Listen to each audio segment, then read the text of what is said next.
मुंबईसह राज्यभरामध्ये धुळवडीचा उत्साह शिगेला. रंगांची उधळण करत गाण्याच्या तालावर थिरकले अबालवृद्ध.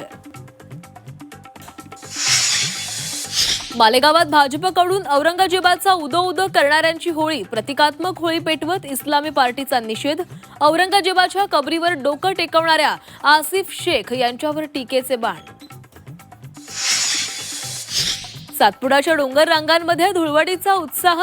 राजवाडी काठे होळी उत्साहात साजरी. पारंपरिक वाद्यांच्या तालावर थिरकलं गाव.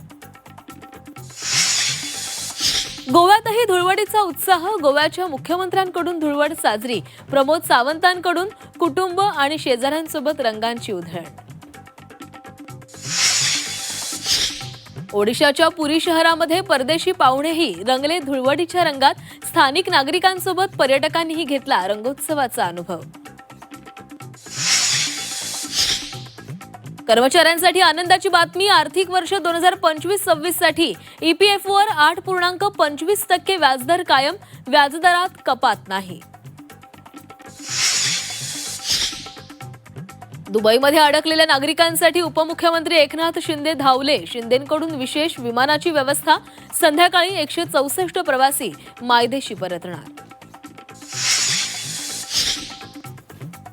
अमेरिका इस्रायलचा इराणवर शक्तिशाली प्रहार. 6 युद्धनौकांसह इराणची क्षेपणास्त्र यंत्रणा उद्ध्वस्त.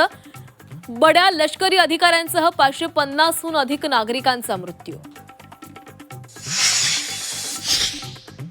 इस्रायल इराण संघर्षामध्ये जगाची होरपळ. व्यापारासाठीची अत्यंत महत्वाची होर्मुझ सामुद्रधुनी पूर्णपणे बंद. मार्ग ओलांडण्याचा प्रयत्न केल्यास जहाज पेटवून देऊ, इराणचा इशारा.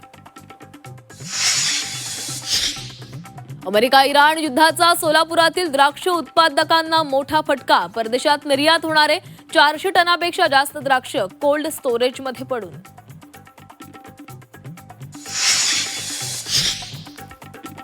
यंदाचा उन्हाळा अधिक तापदायक असणार. उन्हाचा पारा थेट 46 अंशांपर्यंत जाण्याची शक्यता.